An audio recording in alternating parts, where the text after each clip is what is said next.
ఇవి క్లోజ్ ఉన్నాయి. సో ఈ నేపథ్యంలో ఇప్పటికే కేంద్ర ప్రభుత్వం మరీ ముఖ్యంగా క్యాబినెట్ భేటీ అయింది. భేటీ అయ్యి కొన్ని కీలక నిర్ణయాలు తీసుకుంది. ఎటువంటి పరిస్థితులు ఉన్నాయి, మనకున్న ఆప్షన్స్ ఏంటి, దాంతోపాటు విదేశాంగ శాఖ ఎటువంటి నిర్ణయాలు తీసుకుంటోంది, ఎటువంటి కసరత్తు చేస్తోంది, ఫైనాన్స్ మినిస్టర్ ఎటువంటి జాగ్రత్త చర్యలు తీసుకోవాలి, దాంతోపాటు ఇటు పెట్రోలియం శాఖ మంత్రి ఎటువంటి జాగ్రత్తలు తీసుకోవాలి, మనకున్న ఎనర్జీ పరిస్థితి ఏంటి, మనకున్న ఎనర్జీ రిసోర్సెస్ ఏంటి, దాంతోపాటు కన్స్యూమర్స్ నష్టపోకుండా కన్స్యూమర్స్ ఇబ్బంది పడకుండా ఎటువంటి జాగ్రత్త చర్యలు తీసుకోవాలి, అండ్ ఇవన్నీ మనకు కూడా రిసోర్సెస్ ఏంటి, మనకున్న డైవర్సిఫికేషన్స్ ఏంటి, మనకున్న ఆప్షన్స్ ఏంటి, మనకున్న సాధ్యాసాధ్యాలు ఏంటి, ఇవన్నీ కూడా మాట్లాడుకోబోతుంది రేపు కేంద్ర ప్రభుత్వం ముఖ్యమంత్రులతో. ఈ నేపథ్యంలో తెలంగాణలో ఎటువంటి పరిస్థితి ఉందో తెలుసుకునే ప్రయత్నం చేద్దాం.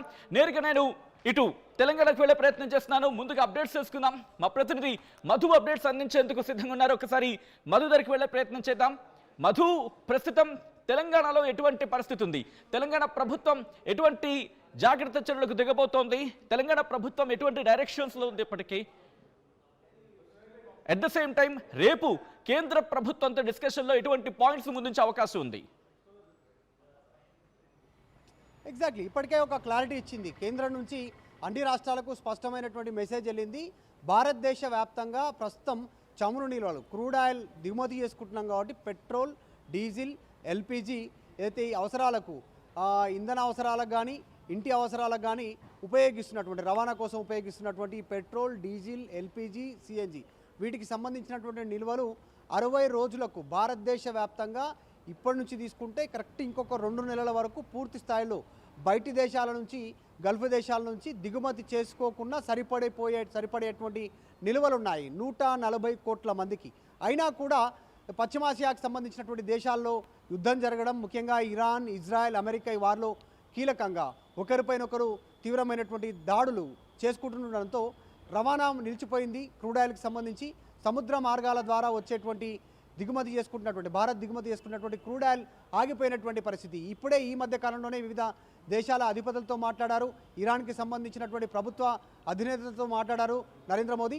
సో అక్కడి నుంచి ఇప్పటికి 4 నౌకలు క్రూడ్ ఆయిల్ తీసుకొస్తున్నవి ఆల్రెడీ భారత్ బయలుదేరాయి, వాటికి సుగమమైంది మార్గం. సో ఫ్యూచర్లో కూడా మరింత తీసుకొచ్చారు. ఈ యుద్ధం కనుక ఇప్పుడు ఆగకపోతే మరింత తీవ్రమైతే ఫ్యూచర్లో ఇబ్బంది పడే పరిస్థితి ఉంటుంది. కాబట్టి దాన్ని కంట్రోల్ చేయాలనేటువంటిది ప్రధాని నరేంద్ర మోదీ అందరికీ ఇప్పటికే ఆదేశాలు ఇచ్చారు. ముఖ్యంగా అన్ని రాష్ట్రాల ముఖ్యమంత్రులతో మాట్లాడారు. ఇప్పటికే ఒక సమాచారం ఇచ్చింది కేంద్ర ప్రభుత్వం, ప్రస్తుతం ప్యానిక్ కావద్దు, సరిపడే నిల్వలు ఉన్నాయి, ఎవరైతే బ్లాక్ మార్కెట్ చేస్తూ ఉన్నారో డీజిల్, పెట్రోల్, ఎల్పిజి వారిపైన కఠిన చర్యలు తీసుకోండి, ఎక్కువ రేటుకు అమ్మకుండా పెట్రోల్ కానీ, డీజిల్ కానీ, ఎల్పిజి గ్యాస్ కానీ ఎక్కువ రేటుకు అమ్మకుండా చట్టం తీసుకురండి, కఠినంగా శిక్షించండి, నిబంధన పెట్టండి, పెట్రోల్ బంకుల దగ్గర ట్రాఫిక్ లేకుండా, జనాలు క్యూ లైన్లో పెద్ద ఎత్తున ఉండకుండా వాటిని కంట్రోల్ చేయండి, నియంత్రించండి, ముఖ్యంగా జనాల లోపల ఉన్నటువంటి భయాందోళనను తొలగించండి, కేంద్రంతో కలిసి ముందుకు రండి, కేంద్రం తీసుకున్నటువంటి నిర్ణయాలను రాష్ట్రాలు ఇంప్లిమెంట్ చేయండి అనేటువంటిది రేపు ప్రధాని నరేంద్ర మోదీ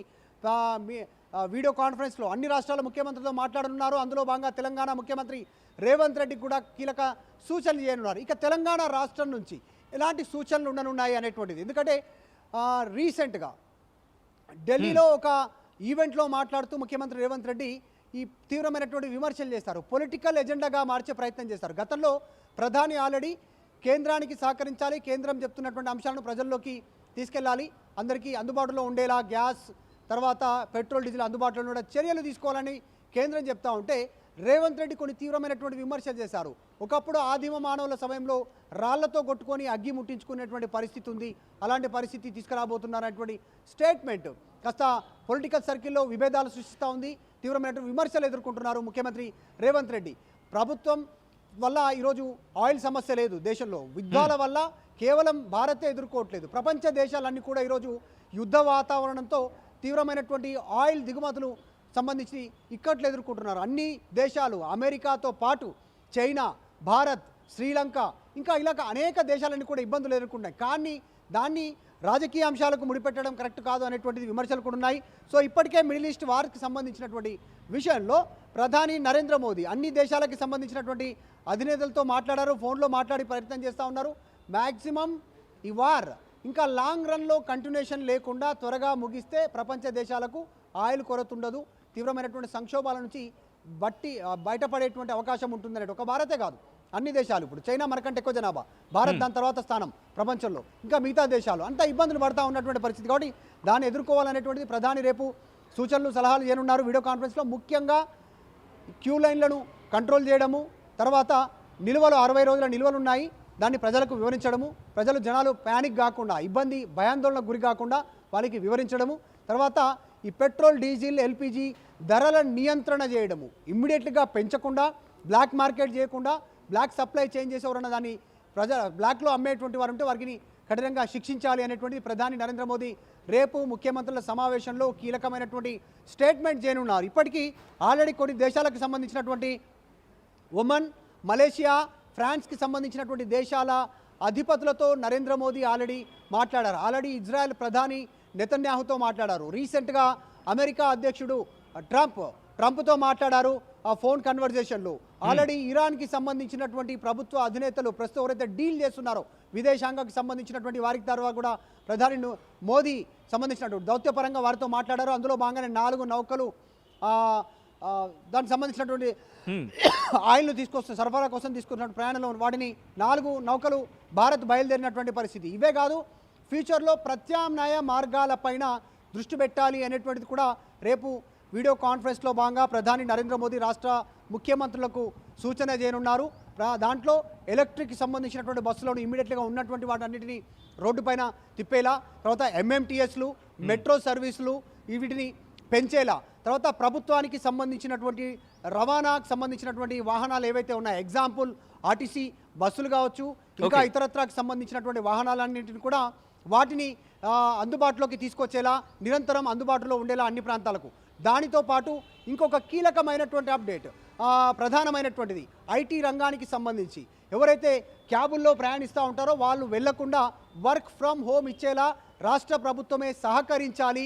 వారికి నిరంతర విద్యుత్ కానీ ఇంటర్నెట్ సదుపాయాలు కానీ వారికి అందుబాటులో ఉండేలా చూస్తే ఈ రవాణాకి సంబంధించి పెట్రోల్ డీజిల్ గ్యాస్ పైన ఆధారపడి ట్రావెల్ చేసేటువంటి వాళ్ళకు ట్రావెలింగ్ తగ్గించుకునే అవకాశం ఉంటుందనేటువంటి ఒక సూచన చేసేటువంటి అవకాశం ఉంది. ఇంకా కొన్ని కీలకమైనటువంటి అప్డేట్స్ని కూడా ప్రధాని నరేంద్ర మోదీ రేపు అన్ని రాష్ట్రాల ముఖ్యమంత్రులతో ఆయన వీడియో కాన్ఫరెన్స్లో భాగంగా చర్చించేటువంటి అవకాశం కనిపిస్తూ ఉంది. సో యుద్ధం ఇంకా కొన్ని రోజులు కంటిన్యూ అయితే మాత్రం ప్రపంచ దేశాలన్నీ కూడా కాస్త ఇబ్బంది పడే అవకాశం ఉంది. సచిన్, మనందరికీ తెలిసిందే జనరల్గా ఈ గల్ఫ్ కంట్రీస్ నుంచే ఈ క్రూడ్ ఆయిల్ ప్రపంచ దేశాలకు ఎగుమతి అవుతుంటాయి. కాబట్టి అక్కడ యుద్ధం ఇంకా కొన్ని రోజులు ప్రొలాంగ్ అవుతే మాత్రం కాస్త ఇబ్బందికర పరిస్థితులు ఉంటాయి. దాంట్లో భాగంగానే ప్రధాని నరేంద్ర మోదీ ఇప్పటికే సూచన చేశారు. రేపు మళ్ళొకసారి వీడియో కాన్ఫరెన్స్లో చెప్పనున్నారు అన్ని రాష్ట్రాల ముఖ్యమంత్రులకి.